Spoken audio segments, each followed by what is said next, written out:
네, 저는 청년부 임주영 자매입니다. 그래도 소그룹 모임도 하고 레크레이션도 같이 해서 이제 얼굴은 낯이 익을 텐데 제가 누군지 잘 모르는 분들도 있을 수 있으니까 저에 대해서 간단하게 소개를 하자면 저는 20대 자매 리더들로 소속된 셀의 셀 리더이고요. 그리고 서울대에서 학사부터 박사까지 마치고 현재 박사후 연구원으로 일하고 있고, 어제 민주자매가 얘기했던 것처럼 저도 K 장녀입니다. 하지만 이것들이 저의 일부일 수는 있지만 진짜 저의 전부는 아닙니다. 진짜 저는 영입니다. 네, 오늘 이렇게 찬양하고 있는데 정말 하나님께서 이렇게 청년의 때에 우리가 모여서 이렇게 찬양하고 예배드리고, 정말 이 주말 진짜 귀하잖아요. 학생들한테도 귀하고 직장인들한테도 얼마나 달콤한 주말인데, 이 주말 시간에 시간을 내서 이곳에 모인 우리를 하나님께서 너무나 기뻐하시고 우리가 너무나도 귀합니다. 아멘. 사실 어떤 마음으로 다들 수련회 오셨는지 모르겠어요. 근데 어떤 사람은 엄청 기대를 하고 왔을 것이고, 어떤 사람은 그냥 가는가 보다 하고 자연스럽게 왔을 것이고, 근데 그런 것들이 지금 또 이 시간은 중요하지 않습니다. 그것은 또 지나갔습니다. 그래서 지금 이 순간 우리가 결단하는 것입니다.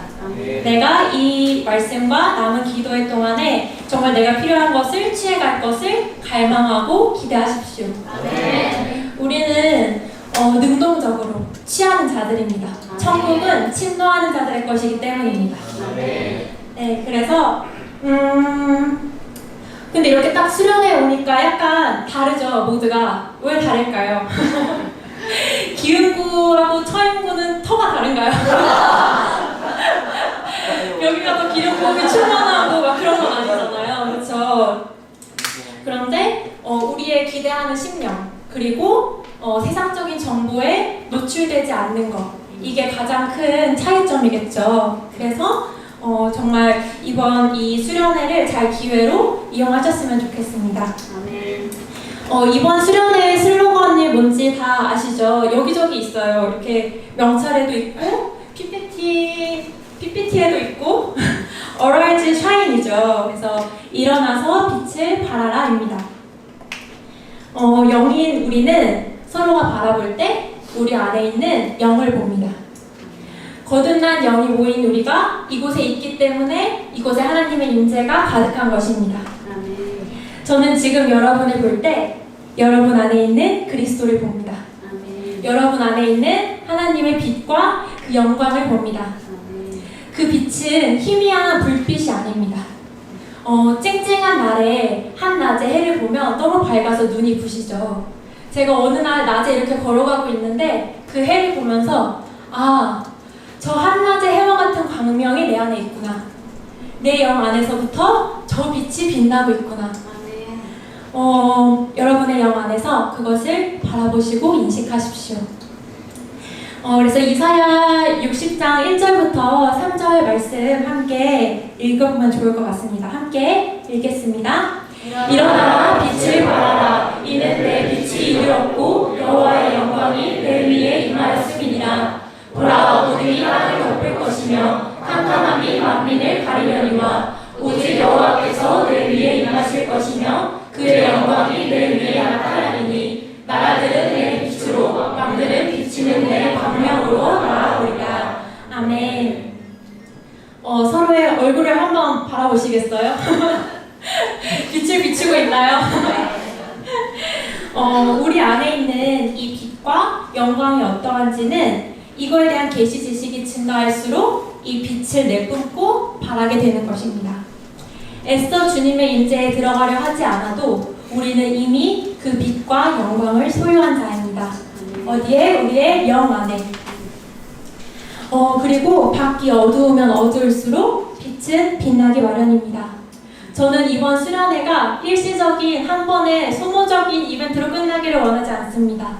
이것은 시작점일 뿐입니다.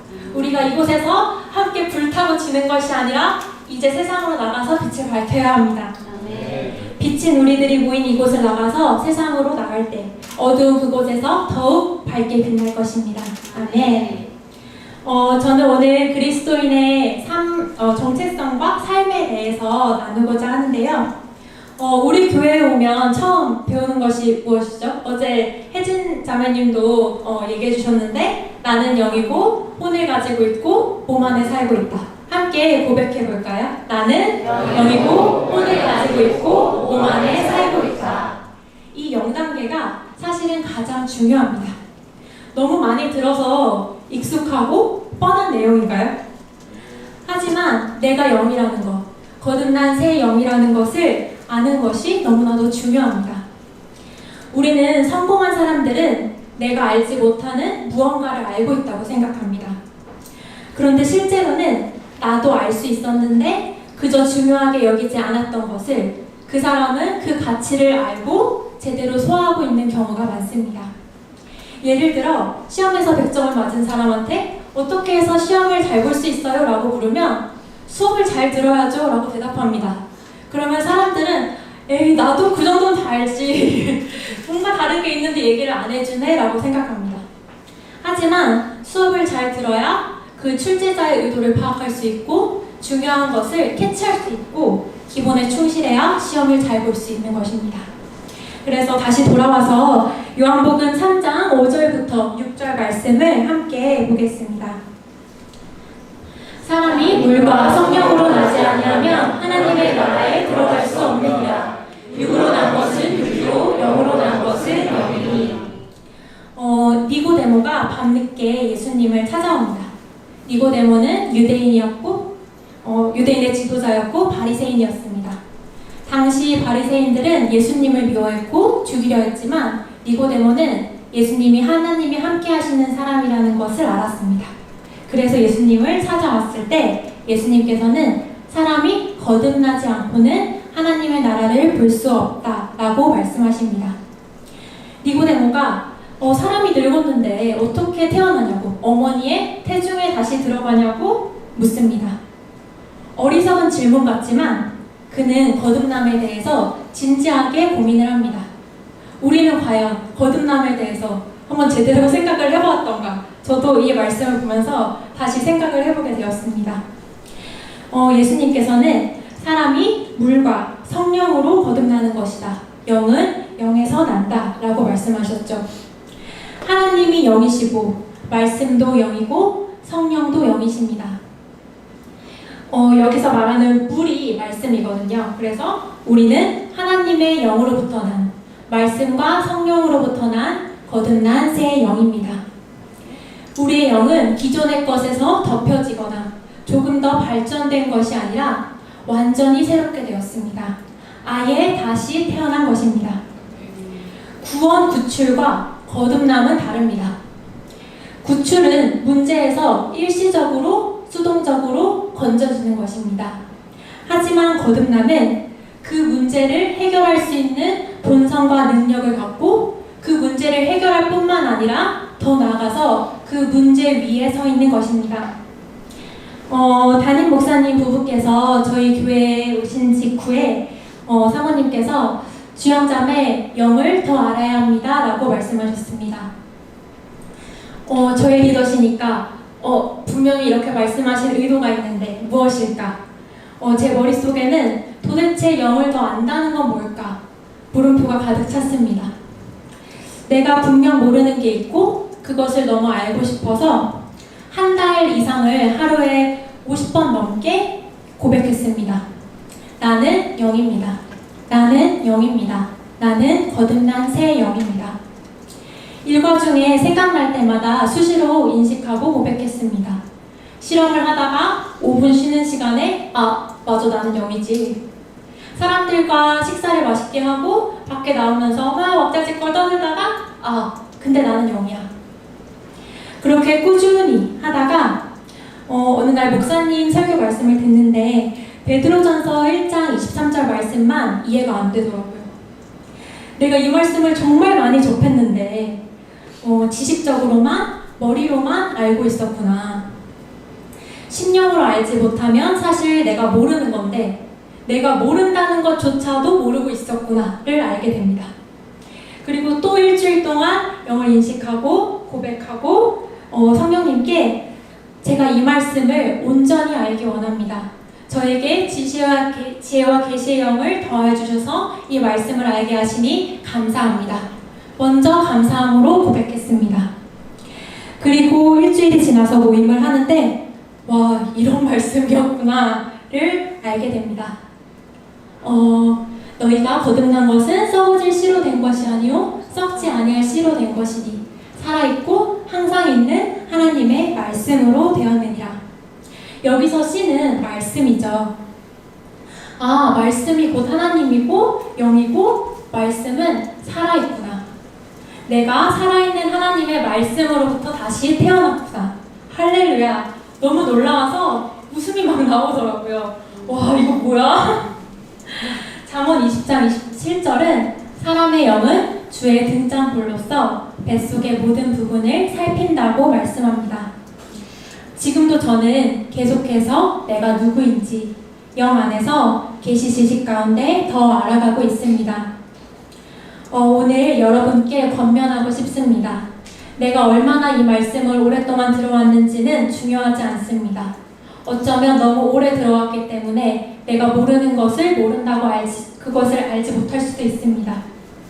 내가 하나님의 말씀과 성령으로 거듭난 새 영이라는 것, 주와 합한 한 영이라는 것을 더 알기를 갈망하십시오. 감각으로 느껴지는 나, 감정, 경험, 혼은 진짜 내가 아닙니다. 영과 혼은 맞물려 있습니다. 하지만 진짜 나는 영입니다. 우리는 그것을 알 수 있습니다. 단 주의해야 할 점은 알기 위해 애쓰고 고군분투하는 것이 아닙니다. 단순하게 있는 그대로 받아들이고 환영하고 인식하는 것입니다. 한순간에 되지는 않을 것입니다. 왜냐하면 임계점을 넘어야 하기 때문입니다. 임계점이 도달하기 전까지는 말씀을 먹고 영을 인식하고 방언으로 기도하고 고백하는 시간들이 필요합니다. 그 시간은 사람마다 다릅니다. 하지만 이 임계점을 한번 넘고 나면 의식에서 무의식의 단계로 넘어가게 되고 또 한 번만 제대로 맛보고 나면 어떻게 맛보는지 경로와 루틴을 찾게 됩니다. 사실 성령에 의해서 영의 인도를 받는 것도 동일한데요. 처음에 제대로 된 한 번의 돌파와 집중하는 시간이 필요합니다. 흐지부지하게 여러 번 시도하고 끝나는 것이 아니라 한 번 끝장을 보는 것이 필요합니다. 예수님께서 대신 값을 치르셔서 우리가 은혜와 의의 선물을 넘치게 거저 받았지만 우리에게는 또 우리가 해야 할 몫이 있습니다. 누군가는 일주일, 2주일 해봤는데 안 됐다고 말할 수도 있습니다. 하지만 일주일, 2주일은 죄송합니다. 이벤트입니다. 시간을 더 크게 쓰십시오. 그러나 우리가 기억해야 할 것은 하나님은 내가 누구인지 알기를 누구보다 원하신다는 것입니다. 그것이 하나님의 갈망입니다. 하나님의 갈망과 나의 갈망이 일치하는데 어떻게 변화가 일어나지 않겠습니까? 하나님을 신뢰하고 거듭난 영인 내가 누구인지 알아가는 것을 기대하고 즐거이 그 여정을 함께하는 것입니다. 이제 영을 아는 기초 위에 그리스도인의 정체성에 대해서 나누고자 합니다. 그리스도인은 스스로 붙인 명칭이 아닙니다. 초대교회 때 안디옥 교회 성도들을 보고 안디옥 사람들이 저 사람들은 마치 예수님이 이 땅에 계실 때와 너무 닮았다. 정말 성령으로 힘입어 살아가는 모습이 너무 비슷하다. 그래서 그리스도인이라고 불리기 시작했습니다. 즉 그리스도인은 예수 그리스도와 같은 자들, 기름 부음을 가진 자들, 조금 더 풀어서 말하면 하나님의 본성을 가진 자들입니다. 우리는 우리 자신을 그렇게 바라보고 인식해야 합니다.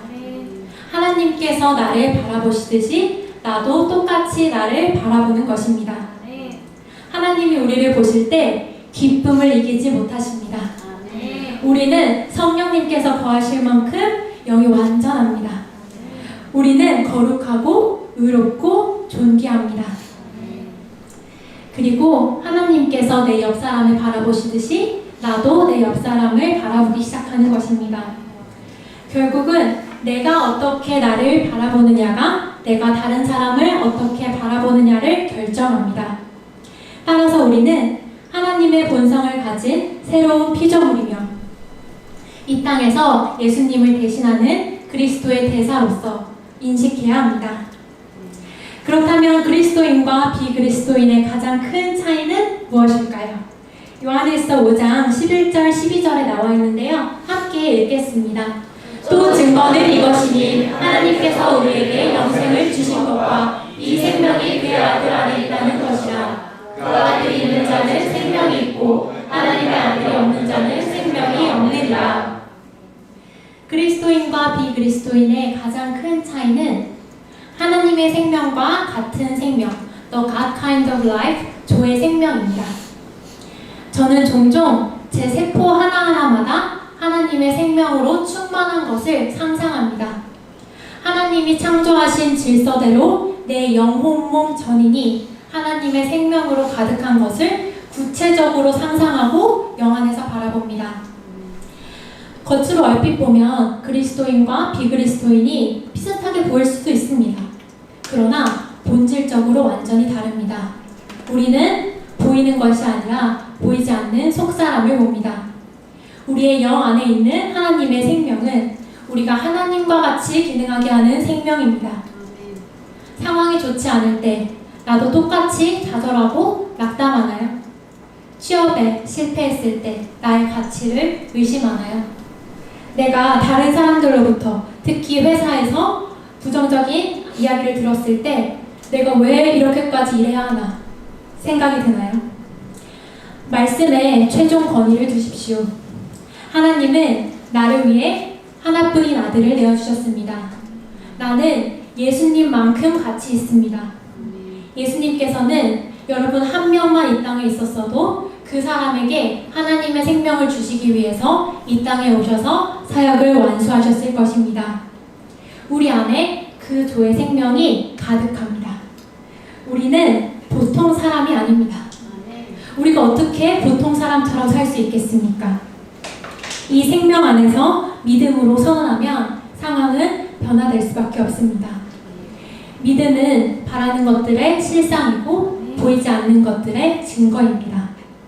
영적인 영역에서 앞으로 되어질 것을 바라는 것이 아니라 영적인 영역에서 이미 되어진 것이 자연적인 영역에서 실제가 되는 것을 믿음으로 기쁘게 기다리는 것입니다. 의인은 믿음으로 삽니다. 아멘. 그리고 만약에 주변에 그리스도인으로 인해서 상처받았거나 실망했거나 힘들었던 경험이 있다면 그들도 자신이 누구인지 알지 못해서 아직 서툴러서 그랬던 것입니다. 그들을 용서하고 우리 안에 있는 하나님의 사랑으로 품어주십시오. 사람을 판단하는 것은 나의 몫이 아닙니다. 내 몫과 하나님의 몫을 구분하는 것이 중요한데요. 판단은 하나님께서 하시는 것입니다. 우리는 인간적인 수준에서 사랑하는 것이 아니라 우리 안에 있는 이미 충만하게 있는 하나님의 크고 넓은 사랑으로 풀어놓는 것입니다. 그리스도인이 누구인지 함께 고백하겠습니다. 그리스도인 나는 영생을 가지고 있습니다. 영생은 하나님의 생명이며 예수님을 영접할 때 이 영생은 내 안에 주어졌습니다. 이 조의 생명은 생명을 주는 영입니다. 그러므로 어떤 질병도 내 몸에 머무를 수 없습니다. 마음에 들지 않는 환경을 만나면 나는 믿음으로 선언함으로써 상황을 변화시킵니다. 그리스도인 나는 사단을 정복했습니다. 그리스도인은 믿음을 가지고 있습니다. 그리스도인은 하나님의 의로 의롭게 되었습니다. 그리스도인에게는 모든 것을 탁월하게 할 수 있는 은혜가 있습니다. 그리스도인은 법적으로 하나님의 아들일 뿐만 아니라 하나님의 생명을 가진 하나님의 실제적 아들이 되었습니다. 그리스도인은 하나님의 의입니다. 아멘. 오늘 좀 더 실제적인 내용에 대해서 나누고 싶어서 다 풀지는 못하고 간단하게 함께 고백만 했는데요. 뭔가 나에게 딱 와닿지 않는다 하는 게 있다면 양육반 3강이나 제가족반 2강을 다시 공부해보시면 됩니다. 내가 원해서 말씀을 먹을 때 말씀이 나에게 다르게 들리기 시작할 것입니다. 그렇다면 그리스도인 새로운 피조물은 어떻게 살까요? 첫째로, 하나님의 사랑받는 자녀인 우리는 삶 속에서 그분과 영으로 교제합니다. 하나님은 영이시고 나도 영이기 때문에 영으로 교제합니다. 하나님은 주일 뿐 아니라 매일의 일상 가운데 우리와 대화하시기를 원하십니다. 우리는 종교 생활을 하는 것이 아닙니다. 일요일 아침이면 습관적으로 일어나서 예배당에 나오고 종교적인 행위를 하고 시간이 좀 지나서 사람들하고 얘기 좀 하다가 다시 삶으로 돌아가서 평범하게 사는, 그것이 기독교가 아닙니다. 우리는 주와 합한 한 영이고 영이신 하나님께 영과 진리로 예배합니다. 로마서 12장 1절 함께 읽겠습니다. 너희 몸을 하나님께서 기뻐하시는 거룩한 산 제물로 드리라. 이것이 너희가 드릴 합당한 예배니라. 우리는 우리의 삶을 통해서, 우리의 일상을 통해서 주님께 예배드립니다. 그래서 삶은 영적인 것입니다. 걸어다니는 의인 내가 카페에서 친구와 대화를 하고, 거듭난 새 영인 내가 창업을 하고 회사에서 상사에게 보고를 하고, 하나님의 임재로 충만한 내가 고객이나 거래처를 만나고 있는 것입니다. 제가 초등학교 때 이전 교회에서 정말 많이 들었던 말이 하나님께 영광을 돌리는 사람이 되겠습니다 였습니다. 저도 그렇게 많이 말했던 것 같습니다. 미래 시제죠. 이것이 물론 나쁜 것은 아닙니다. 하지만 가장 좋은 것은 아닙니다. 그리스도인의 가장 중요한 것이 바로 현재이기 때문입니다. 지금 내가 하는 일이 사소하고 작은 일로 보일 수도 있습니다. 하지만 거룩한 내가 하는 일은 거룩합니다. 내가 현재 맡겨진 이 일을 해낼 때 나의 문제 해결 능력이 증가하고 다음 단계로 넘어갈 수 있는 발걸음을 떼는 것입니다. 반대로 어떤 사람은 계속해서 과거를 말합니다. 과거에 내가 이렇게 대단한 걸 했다고, 혹은 과거에 내가 이렇게 힘들었고 이런 상처를 가지고 있다고. 그 과거에서 걸어나올 수 있는 사람은 자기 자신뿐입니다. 다리에 힘을 주고 배에 힘을 주고 땅을 한번 땅 치고 스스로 걸어서 나오는 것입니다. 그것이 과거가 지나갔다는 것을 받아들이는 것이고 떠나보내는 것입니다. 현재 내가 기쁨과 감사를 선택하고, 현재 내가 주님과 교제하고, 현재 내가 말씀대로 생각하고 말하고 행동하는 것이 영적인 것입니다. 운전을 하다가 옆에서 차가 휙 끼어들었습니다. 이때 화내지 않고 분노하지 않는 것이 영적인 것입니다. 회사에서 부정적인 피드백을 받았을 때 내가 부족한 점은 부족하다고 인정하고 지금 내가 성장하는 과정 중임을 인정하고, 대신에 내가 하나님의 최고의 작품이라는 나의 정체성에서 절대 물러서지 않는 것이 영적인 것입니다. 금리가 오르고 경제적인 상황이 좋지 않을 때 하나님이 나의 공급자이심을 인식하고 그분의 제한 없는 공급을 내가 제한하지 않는 것이 영적인 것입니다. 가족이나 세런들이 필요를 구할 때 그들의 필요를 헤아리고 도우면서 동시에 나의 마음을 지키는 것이 영적인 것입니다. 다시 돌아와서 우리가 주일 예배 외에 하나님과 교제하는 시간을 갖는 것이 너무나도 중요한데요. 우리가 가까운 사람들끼리 어쩌다 한번 만나서 특별한 일만 얘기하지 않잖아요. 문제가 있을 때만 딱 만나서 얘기하고 헤어지지 않잖아요. 사소하고 일상적인 관계가 친밀한 관계인 것처럼 하나님과의 사랑의 관계도 동일합니다. 말씀이 곧 하나님이시기 때문에 우리가 주중에 주일 말씀을 들을 때, LTG 성경 읽기를 하고 말씀의 실제를 읽을 때 하나님과 교제하고 있는 것입니다. 그래서 저는 말씀을 읽으면서 성령님께 질문합니다. 이 말씀을 통해 제게 무슨 말씀을 하고 싶으신지 묻습니다. 그리고 우리가 이른 아침에 혹은 늦은 밤에 시간을 내서 경배와 찬양을 하고 방언으로 기도할 때 성령님과 깊은 관계를 맺습니다. 그분은 인격이시기 때문에 우리와 양방향적인 소통을 하십니다. 그래서 저는 때로는 성령님께 말하고 때로는 성령님께서 저에게 뭐라고 말씀하시는지 잠잠히 듣습니다. 귀로 듣는 것이 아니라 내 안으로부터 듣습니다. 방언을 말하고 고백을 하고 말씀을 듣는 시간을 갖는 것은 너무 중요하지만 처음에는 익숙하지 않잖아요. 그래서 그 유익이 와닿지 않을 수 있습니다. 생각해보면 우리가 영접을 할 때 이게 뭔지 정확히 모르고 그냥 했습니다. 하지만 그 이후에 하나님의 자녀로서의 유업을 점점 알아가게 되는 것처럼 내가 하나님과 교제하는 것도 먼저 교제하기로 선택할 때 그 기쁨과 즐거움을 알아가는 것입니다. 율법적으로 하기보다 내가 거듭난 새 영이라는 것을 인식하고 하나님도, 말씀도, 성령도 영이라는 것을 인식하고 할 때 점차 하나님과 친밀해지는 즐거움을 알아갑니다. 그분은 사랑의 아버지이십니다. 그것을 기대하십시오. 두 번째로, 새로운 피조물은 말씀으로 생각과 말을 바꾸어 상황을 다스리고 자신의 인생을 창조합니다. 요한복음 1장 1절 함께 읽겠습니다. 태초에 말씀이 계시느니라. 이 말씀이 하나님과 함께 계셨으니 이 말씀은 곧 하나님이시니라. 하나님은 곧 말씀이십니다. 말씀을 대하는 태도는 하나님을 대하는 태도입니다. 우리는 말씀을 받을 때 지적 동의가 아니라 심령으로 받습니다.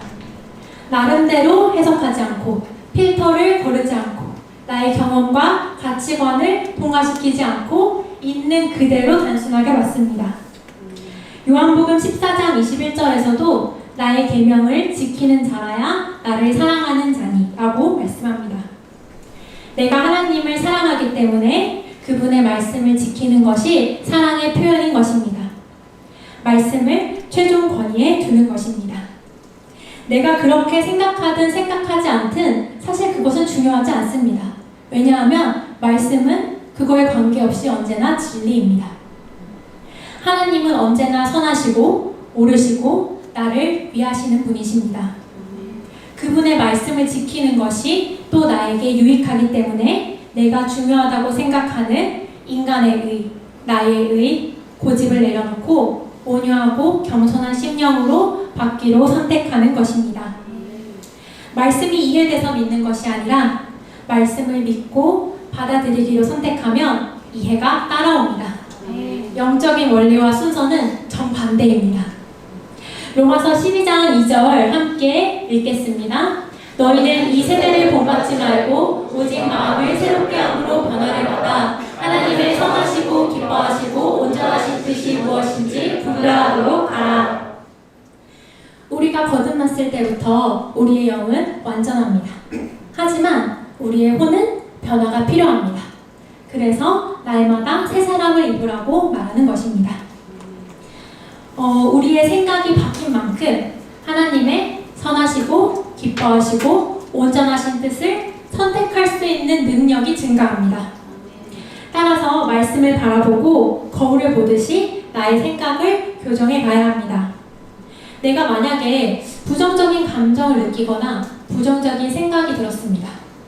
그렇다면 그 생각이나 감정이 무엇에서 기인한 것인지 파악하는 것입니다. 그리고 그것에 대한 말씀에 근거한 바른 생각과 감정을 다시 세워야 합니다. 그냥 그런 감정이 느껴졌고 그냥 그런 생각이 들었다고 말할 수도 있습니다. 왜냐하면 너무 익숙하거든요. 하지만 그러한 감정과 생각을 이끌어내는 알고리즘이 우리 안에서 작동하고 있는 것입니다. 근본적인 원인을 찾아서 말씀으로 바꾸어야 합니다. 저는 전통적인 대형교회에서 15년 가까이 신앙생활을 하다가 고등학교 3학년으로 올라갈 무렵에 우리 교회에 처음 왔습니다. 처음에는 그냥 계속 말씀을 먹었습니다. 그리고 셀에서 내 안에 있는 핵심적인 모든 부분을 오픈하고 나누었습니다. 그래서 이제 제가 처음 제대로이지만 말씀을 먹고 적응할 때가 20살 때였거든요. 그래서 20살 때 셀에 가면 좀 우는 날이 있었습니다. 막 오랫동안 막 펑펑 우는 것은 아니지만 제 심령이 터치가 되니까 그냥 눈물이 나더라고요. 민망하니까 마음을 먹고 오늘은 울지 말아야지 하고 왔는데 찬양을 예배를 하고 말씀을 듣고 하다 보면 또 심령이 호로록 결려가지고 또 눈물이 나는 겁니다. 근데 한 1년쯤 지나니까 그렇게 울지 않게 되더라고요. 왜냐하면 그전에는 이것을 표현하는 방법을 잘 알지 못했습니다. 하지만 내가 이 말씀에서 새롭게 계시된 것을 셋에서 나누고 그리고 내 삶에 점차 적용을 해가면서 이 말씀에 근거한 제대로 된 나의 정체성을 세워갔습니다. 처음에는 변화가 있는 건가 싶었습니다. 그냥 계란으로 바위치기처럼 장벽에 그냥 돌만 던지고 있는 것 같은 거예요. 그리고 여러 군데에서 금이 가긴 하는데 뭔가 시각적인 변화 별로 없고 그런데 마치 여리고성이 6일째까지는 아무 변화가 없었죠. 1일, 2일, 3일, 4일, 5일, 6일째까지 아무 변화가 없다가 7일째에 한순간에 무너져 내렸던 것처럼 말씀과 일치하지 않는 기존의 제 가치관과 사고체계가 완전히 무너져 내렸다는 것을 어느 순간에 알았습니다. 그리고 그 사고방식을 처음부터 하나씩 아예 벽돌을 하나씩 놓으면서 쌓아가고 있는 것을 발견하게 되었습니다.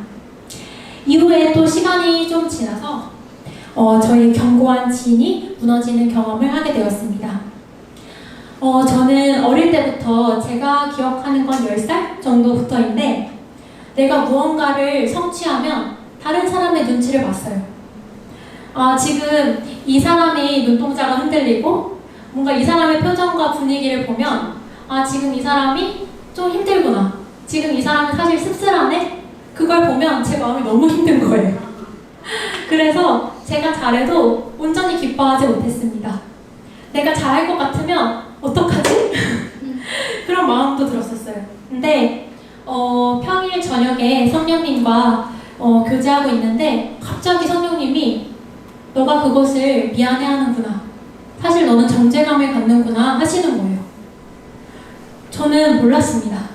그때 제가 내가 그동안 무언가 하나씩 성취할 때마다 내가 그게 상대방에게 부정적인 감정을 주고 부정적인 영향을 주는 것 같아서 미안함을 느끼고 더 나아가서는 죄책감을 느꼈다는 것을 알게 되었습니다. 근데 제 안에서 이게 새로운 피조물에 마땅한 사고방식인가 하는 생각이 들더라고요. 내가 17년 동안 마귀한테 같은 루트로 계속해서 속고 있었구나. 이게 속는 줄도 모르고 그냥 계속 생각의 회로를 돌렸던 거예요. 근데 내가 그것을 안 순간 바로 빠져나와서 생각을 바꾸었습니다. 나는 하나님의 의입니다. 내 안에는 어떠한 정죄감이나 죄책감도 없습니다. 이 말씀은 도덕적인 생각보다 위에 있습니다. 그리스도인에게 형통은 당연한 삶의 방식이자 결과입니다. 나는 사람이 아니라 하나님만을 의식합니다. 그러면서 제 말도 바뀌기 시작했습니다. 제가 믿는 믿음에 기반해서 믿지 않는 사람들과 함께 있을 때에도 당당하고 담대하게 말하기 시작했습니다. 무례하게 말하는 것이 아닙니다. 이 말로 무효화시키지 않는 것입니다. 말에는 창조의 능력이 있고 말이 삶을 다스리기 때문입니다. 가정에서, 교회에서, 세상에서 믿지 않는 사람들과 함께 있을 때 제가 비슷하게 말하기 시작하니까 점차 똑같은 모드로 살아가게 되더라고요. 그리고 그 다음에 저희 연구실 후배에게 이 복음을 전하고 1년 정도 1대1 양육을 하면서 그 친구가 처음 방언을 말하고 세가족반을 하고 그 친구의 성공을 돕는데 동참하게 되었습니다. 여기 모인 우리 모두는 각기 다른 성장 환경, 경험과 그 가운데서 다른 사고체계와 가치관을 구축해 왔습니다. 하지만 그 모든 것 위에 말씀을 두십시오. 왜냐하면 진리가 우리를 자유케 하기 때문입니다. 하나님은 우리가 진리 안에서 자유를 누리기를 원하십니다. 고린도후서 5장 17절 말씀 함께 읽어볼까요? 그런즉 누구든지 그리스도 안에 있으면 새로운 피조물이라 이전 것은 지나갔으니 보라 새 것이 되었도다. 여러분의 영 안에서 바라보십시오. 이전 것은 지나갔습니다. 새 것이 되었습니다. 하나님의 말씀으로 여러분의 생각과 말을 바꾸고 인생을 재창조하기로 결단하십시오. 상황이 먼저 바뀌는 것이 아니라 내가 먼저 바뀝니다. 나의 생각이 먼저 바뀝니다. 내 안에서 말씀이 세력을 입을 때 거대한 산 같았던 저 상황이 먼지만하게 보일 것입니다. 아멘. 모두가 바뀐 내가 믿는 자의 권세를 사용해서 상황을 다스립니다. 우리가 영적으로 성장한다는 것은 그래서 문제를 해결할 수 있는 능력이 증가하는 것입니다. 그리스도인에게 어려움이 없는 것이 아닙니다. 그리스도인에게도 어려움이 옵니다. 하지만 그때 그 어려움을 해결할 수 있는 능력이 우리 안에 있습니다. 아멘. 이전에는 내게 어려웠던 일이 더 이상 어렵지 않게 될 것입니다. 그리고 나를 자유케 합니다. 작은 팁을 하나 드리자면 내가 사랑으로 기능할 때 상황을 다스리는 것이 쉬워집니다. 내가 내 상황에 몰입해 있을 때 이 상황은 거대하게만 느껴집니다.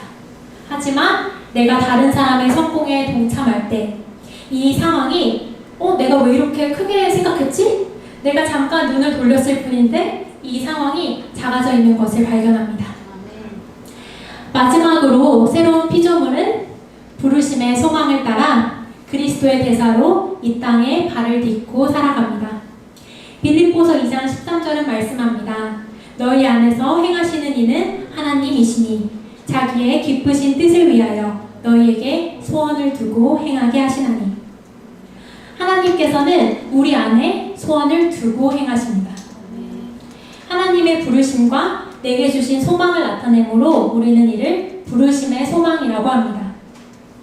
하나님은 우리를 이 땅에 태어나게 하신 목적이 있으시지만 우리의 목덜미를 끌고 강권하지 않으십니다. 우리를 존중하십니다. 우리가 우리의 거듭난 영 안에 있는 부르심의 소망을 발견하고 다음 단계의 부르심으로 전진해 가는 것입니다. 고린도후서 5장 20절 함께 읽겠습니다. 그러므로 우리가 그리스도를 대신하여 사신이 되어 하나님이 우리를 통하여 너희를 권면하는 것 같이 그리스도를 대신하여 단청하노니 너희는 하나님과 우리는 이 땅에 살지만 이 땅에 속한 자가 아닙니다. 우리는 하나님 왕국에 속한 자이고 이 땅에서는 하나님의 왕국을 대표하는 그리스도의 대사로 살고 있습니다. 얼마 전에 연구실 회식을 하는데 락카페에 갔습니다. 엄청 크게 음악이 나오고 사람들이 이제 뭐 맥주 마시고 왁자지껄한 그런 분위기였는데 저희 지도 교수님께서 그리스도인이 아니신데 저에게 음악을 하나 신청해 보라고 기왕이면 너가 좋아하는 CCM이나 찬양 하나 해보라고 그래서 또 이렇게 전도될지 아냐고 막 교수님께서 먼저 막 그러시는 거예요. 그래서 카운터에서 컷당하지 않을 법한 제목을 빨리 생각했습니다. 찬양 느낌이 많이 안 나지만 검색해서 나올 법한. 그래서 10,000 Reasons를 신청을 했습니다. 그래서 저쪽에서는 막 맥주 파묻하고 있는데 술집에서 Bless the Lord, oh my soul 그 찬양이 막 흘러나왔습니다. 사람들이 찬양 안 같다 노래 요새 이러냐 그러면서 이제 듣고 있는데 내가 이게 세상에서 하나님의 왕국을 대표하는 하나님의 빛으로 있는 거구나. 이게 내가 이 땅에서 발을 딛고 살고 있는 하나님의 대사인 거구나. 그리스도의 대사인 거구나. 그러면서 이제 교수님께서 예전에 학회를 가는데 제가 비행기 안에서 뭘 계속 보고 있더래요. 그래서 제가 뭘 보지 봤더니 성경 같은 걸 보고 있더라는 거예요. 근데 저는 기억이 일단 안 나고 아마 말씀의 신자였던 것 같아요. 사람들이 보고 있지 않는 것 같지만 그들은 우리를 보고 있습니다. 그리고 우리 안에 있는 그리스도가 나타나는 것을 기대하고 있습니다. 로마서 8장 19절은 말씀합니다. 피조물이 고대하는 바는 하나님의 아들들이 나타나는 것이니. 사람들은 하나님의 아들들이 나타나기를 고대하고 있습니다.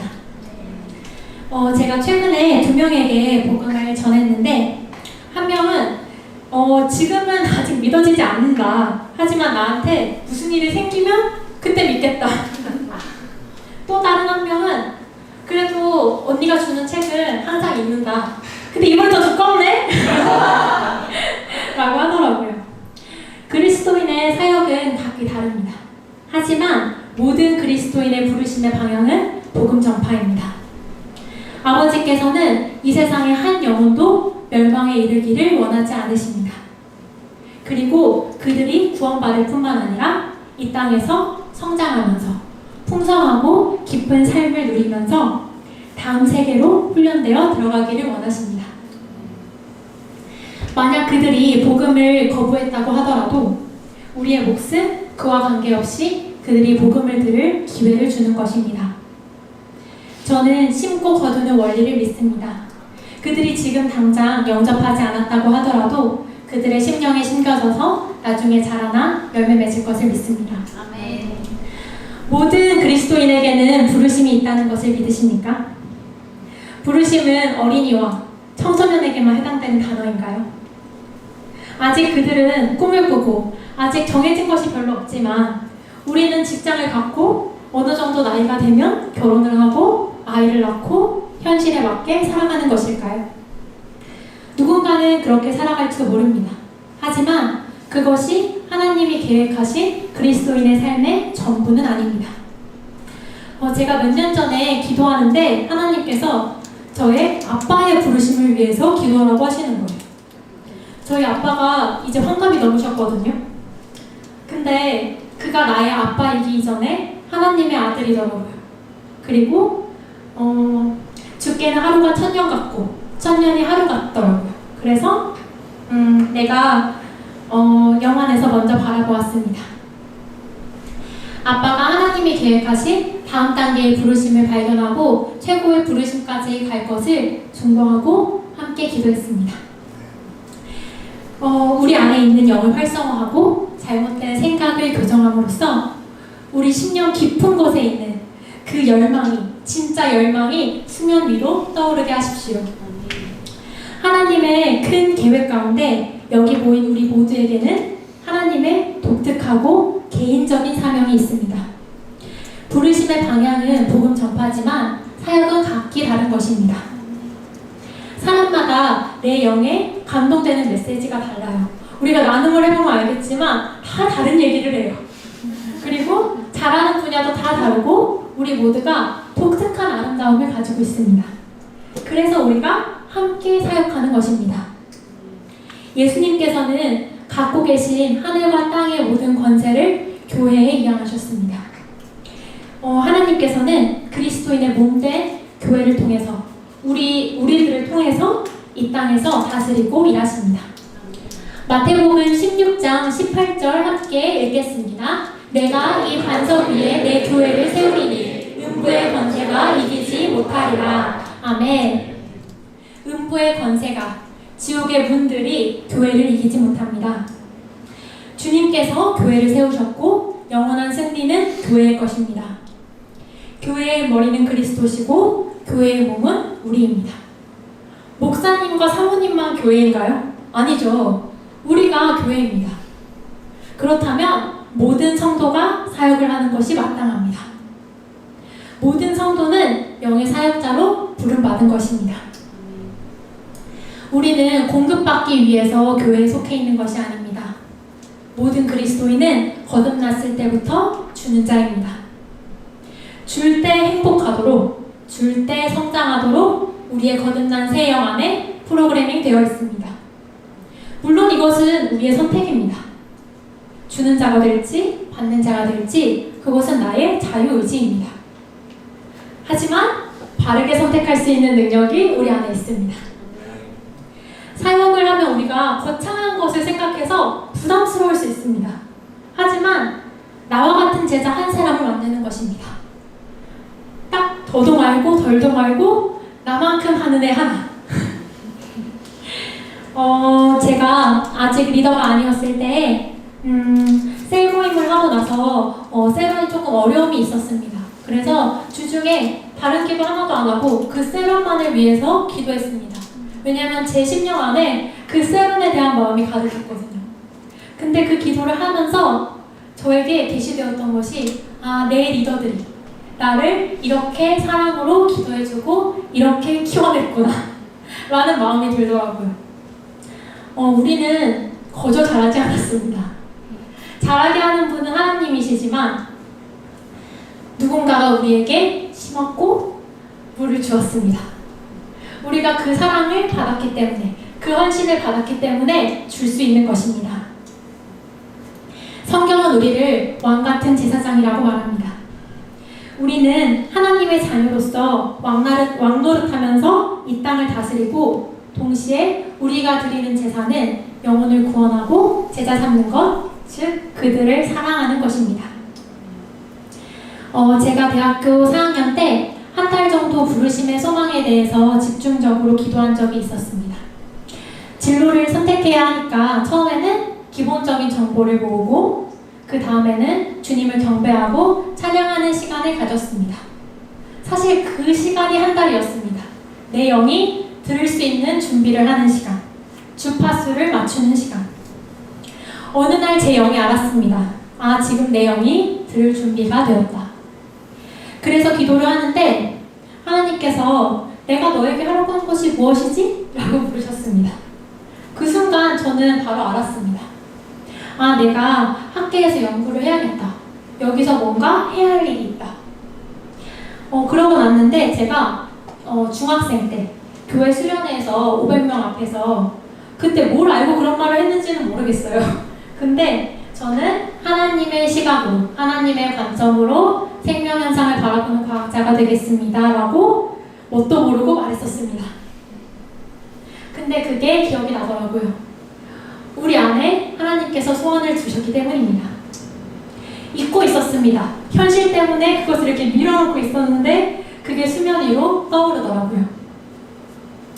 그러면서 하나님께서 아브라함을 데리고 밖에 나가서 밤하늘을 보여주시면서 저 하늘의 별을 세어보아라. 셀 수 있겠니? 네 자손이 이와 같을 거야 라고 하셨던 말씀, 그 장면을 떠올리게 하셨습니다. 그때 저는 그것을 다 이해하지 못했습니다. 그런데 시간이 흐르면서 교회의 비전에 동참하고 다른 사람을 섬기고 세우는 데 동참하면서 이 장면의 의미를 점차 알아가게 되었습니다. 첫째로 나는 빛이구나. 저 하늘의 별과 같이 내가 있는 세상에서 나는 빛이구나. 두 번째로 저 별과 같은 자손은 제자구나. 영적인 자손이 곧 제자이기 때문에 나의 제자가 저 별과 같이 많겠구나. 셋째로 그들이 별과 같이 빛나겠구나. 우리가 함께 어두움을 밝히겠구나. 우리가 함께 이 세상에서 빛으로 밝히겠구나. 아브라함이 이를 믿었고 그에게 의로 여겨졌던 것처럼 저도 이것을 믿고 기대합니다. 부르심에는 점진적인 계시가 있고 다음 단계의 부르심이 있습니다. 우리는 A부터 Z까지 한 번에 보고 싶어 합니다. 하지만 요만큼 보이고 발걸음 떼고 나면 또 저만큼이 보입니다. 발걸음을 떼고 나서야 그 다음 단계가 보이는 것입니다. 말씀과 성령을 통해서 영적으로 성장하다 보면 자연스럽게 내가 무엇을 해야 하는지 알게 되고 그것을 열망하게 됩니다. 내 부르심이 무엇일까를 고민하는 것보다 더 중요한 것은 부르심을 이룰 수 있는 내가 되는 것입니다. 부르심의 방향을 복음 전파에 맞추고 제자를 만들고 교회를 세우는데 동참하는 것입니다. 그 비전을 나의 비전으로 여기는 것입니다. 그러면서 말씀에 최종 권위를 두고 말씀으로 생각을 바꾸면서 성장하다 보면 부르심을 자연스럽게 발견하게 되고 점점 더 높은 차원으로 발전하여 최고의 부르심에까지 나아가게 될 것입니다. 마태복음 6장 33절 말씀을 마지막으로 함께 읽고 마치겠습니다. 그런즉 너희는 먼저 그의 나라와 그의 의를 구하라. 그리하면 이 모든 것을 너희에게 더하시리라. 우리가 하나님의 나라와 하나님의 의를 먼저 구할 때 아버지께서는 이 모든 것을 우리에게 더하십니다. 그분은 넘치게 주시는 분이시고 그분은 우리보다 우리를 더 잘 아는 분이십니다. 주님을 찬양합니다.